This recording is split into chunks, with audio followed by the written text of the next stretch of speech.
आज मैं आप लोगों को कर्व्ड स्पेस टाइम के बारे में बताने जा रही हूँ, जो कि जनरल थ्योरी ऑफ रिलेटिविटी की जान है।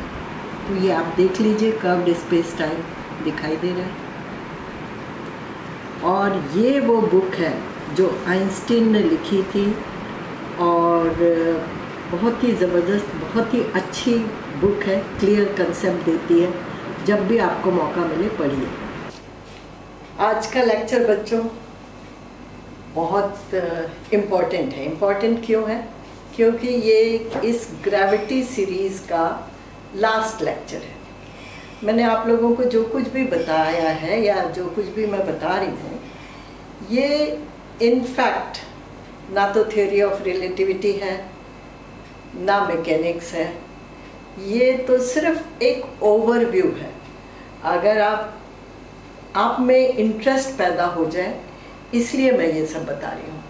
अगर आप वाकई थ्योरी ऑफ रिलेटिविटी पढ़ना चाहते हैं, तब तो आपको पूरी लाइफ ही लगानी पड़ेगी, बिकॉज़ इसमें इतना कुछ है, इतनी कुछ मैथमेटिक्स की ज़रूरत है कि उसको पढ़ते पढ़ते आपको पूरा लाइफ बीत जाएगी। चलिए, अगर आपको इंटरेस्ट आए तो आप इसमें पढ़िए, अपना करियर बनाइए, यही मेरा ऑब्जेक्टिव है। तो जैसा कि मैंने आपको बताया, पूरे यूनिवर्स में 4 तरह के फोर्सेस होते हैं। एक है gravitational force,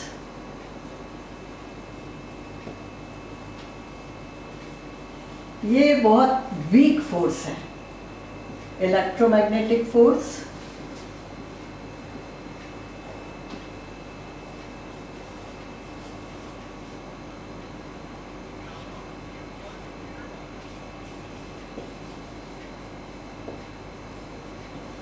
electromagnetic force, nuclear forces,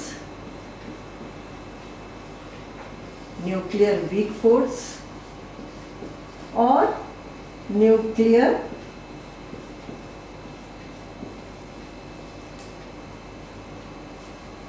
strong force। तो ये 4 तरह के फोर्स होते हैं यूनिवर्स में, और यही हम लोग पढ़ते हैं। तो ग्रेविटेशनल फोर्स तो बहुत ही वीक फोर्स है। इलेक्ट्रोमैग्नेटिक फोर्स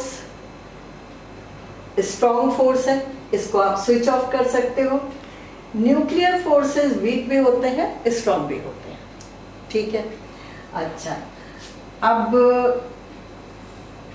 हम लोग जानते हैं कि ग्रेविटी, सबसे पहले ग्रेविटेशनल फोर्स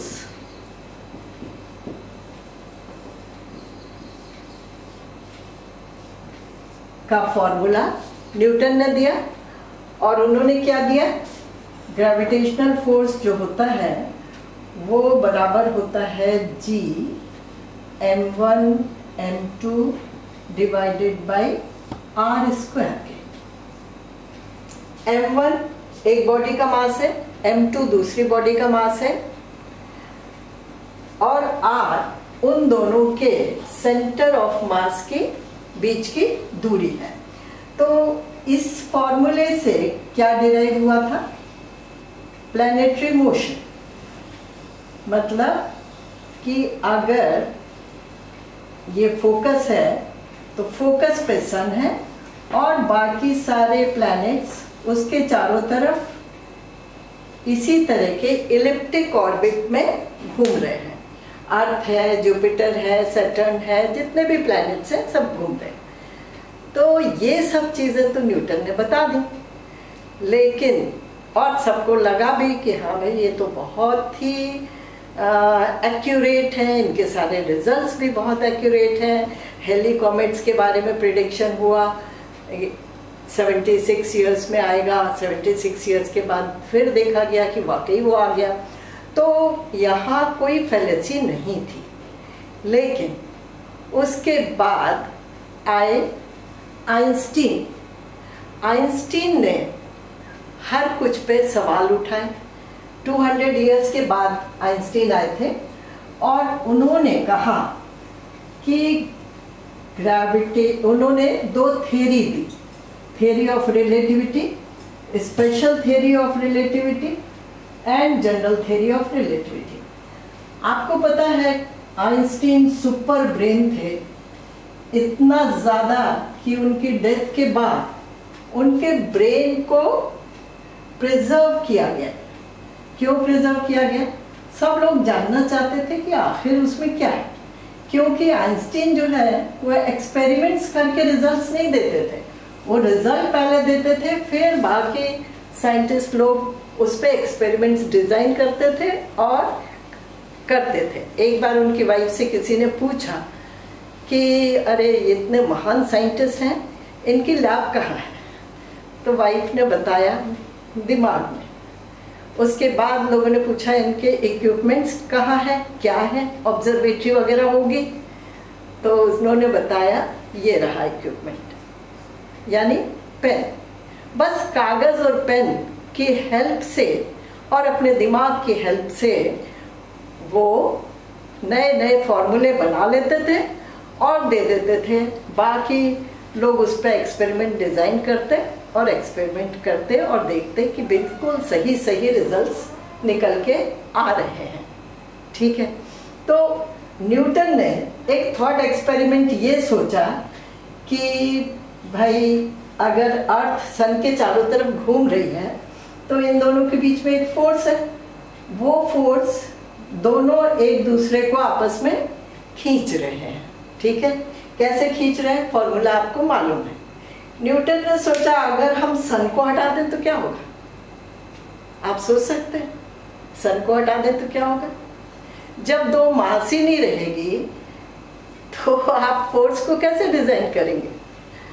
तो एक मास अगर सन को हटा दिया जाए तो फोर्स ऑफ अट्रैक्शन नहीं रहेगा और जो कुछ भी है वो इलिप्टिक ऑर्बिट पूरा डिस्टॉर्ट हो जाएगा। बस यहीं से न्यूटन के दिमाग में जनरल थ्योरी ऑफ रिलेटिविटी का कंसेप्ट आया। देखिए, अगर आपके पास ग्रेटर वेलोसिटीज हैं वहां पे आपकी न्यूटोनियन थ्योरी फेल हो जाती है। कौन सी थ्योरी काम करती है? Special theory. वहां सारे रिजल्ट्स आपके स्पेशल थ्योरी ऑफ रिलेटिविटी से ही डिराइव किए जा सकते हैं। ये मैं आपको बता चुकी हूँ। ग्रेटर वेलोसिटी का मतलब क्या हुआ? Velocity comparable with the velocity of light. ठीक है, जैसे वेलोसिटी ऑफ लाइट की आधी हो, 2/3 हो, 1/3 हो, लाइक दैट। तो वहाँ न्यूटोनियन मैकेनिक्स पूरे तौर पे फेल हो जाती है और काम करती है स्पेशल थ्योरी ऑफ रिलेटिविटी। लेकिन स्पेशल थ्योरी ऑफ रिलेटिविटी का भी कंस्ट्रेंट है, ये सिर्फ उसी फ्रेम में काम करती है जहाँ frame of reference uniform velocity से चल रहा होता है या जहाँ आपका लॉ ऑफ इनर्शिया वैलिड होता है। एक्सेलरेशन आता है तो ये थ्योरी भी फेल हो जाती है। तब इन्होंने दिया एक दूसरा formula, that is general theory of relativity.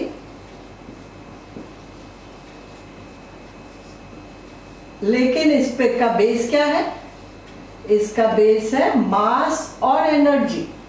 मास बढ़ाइए, एनर्जी बढ़ेगी, E = mc² से, और तब आपकी जनरल थ्योरी ऑफ रिलेटिविटी से सारे रिजल्ट्स एक्सप्लेन होंगे। ठीक है, तो अब यहाँ देखिए, इन दोनों के बीच में ग्रेविटेशनल फोर्स लग रहा था। अगर आप सन को हटा देते हैं तो इंस्टेंटेनियसली जो लगने वाला फोर्स है वो बदल जाएगा, बदलेगा ना।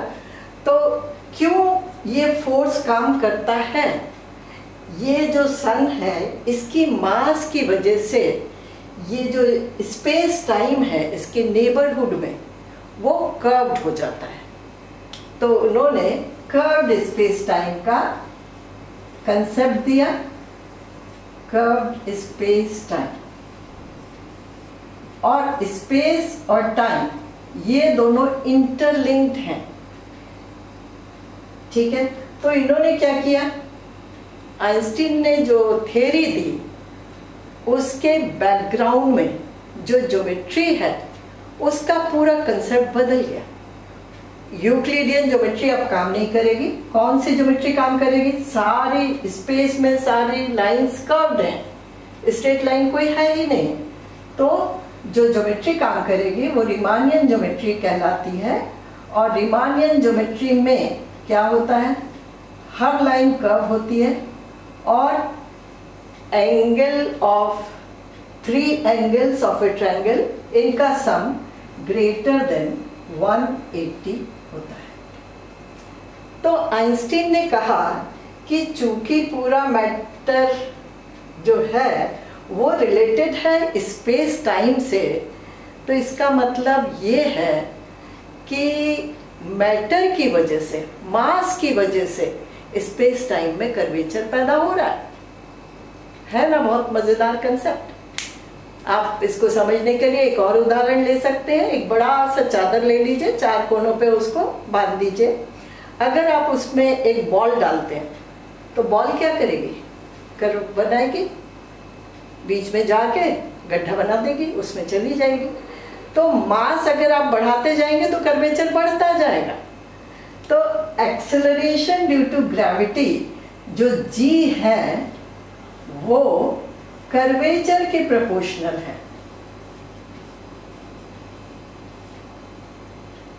है ना। मजेदार बात।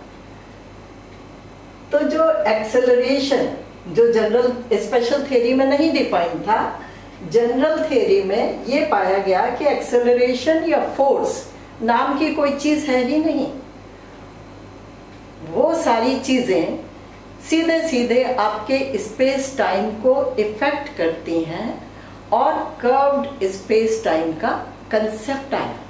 और उसके लिए एक फॉर्मूला साइंटिस्ट लोगों ने डिजाइन किया, वो है Rij minus half R Gij is equal to 8 pi G upon C to the power 4 T अब यहाँ पे ये टर्म्स क्या है, ये रिकी टेंसर है, ये कर्वेचर टेंसर है, ये मीट्रिक टेंसर है और ये इलेक्ट्रोमैग्नेटिक टेंसर है। मतलब कि मास जो है वो जो एनर्जी प्रोड्यूस करेगी वो आपका राइट हैंड साइड में है और उसके चलते जो कर्वेचर प्रोड्यूस होगा वो आपके लेफ्ट हैंड साइड में है। तो कितना मजेदार रिलेशन है, कर्वेचर से मास का और एनर्जी का रिलेशन है। ये न्यूटन के आइंस्टीन के दिमाग ने कहा और उसने थ्योरी दे दी। उसके बाद साइंटिस्ट लोगों ने with the help of tensor ये फॉर्मूला निकाला और देखा कि ये फॉर्मूला तो बहुत अच्छे से काम कर रहा है पूरे यूनिवर्स के लिए, हर चीज़ को एक्सप्लेन कर रहा है, पूरी मैकेनिक्स को एक्सप्लेन कर दिया। तो ये हो गई आपकी जनरल थ्योरी ऑफ रिलेटिविटी और ये हो गया आपका ग्रेविटेशनल फोर्स का कंसेप्ट। ग्रेविटेशनल फोर्स मतलब मास मतलब एनर्जी, वो आपके राइट हैंड साइड में है, उसकी वजह से पूरी ज्योमेट्री बदल गई। ठीक है, तो ये कंसेप्ट है जनरल थ्योरी ऑफ रिलेटिविटी का, अल्टीमेटली ग्रेविटी का। अगर आप इसको वाकई समझना चाहते हैं, वाकई पढ़ना चाहते हैं, तो आपको बहुत सारा टेंसर पढ़ना पड़ेगा, क्योंकि अभी आप इस टर्म से फेमिलियर नहीं है, इससे फेमिलियर नहीं है, इससे फेमिलियर नहीं है। तो ये पूरी चीज़ें, ये रीमानियन ज्योमेट्री और टेंसर, ये सब पढ़ने के बाद आपको अच्छी तरह से समझ आएगी। चलिए, तो ये हमारा लास्ट लेक्चर है ग्रेविटी पे। अब हम प्योर मैथ्स पढ़ाएंगे, जिसको पढ़ना होगा वो पढ़ेगा।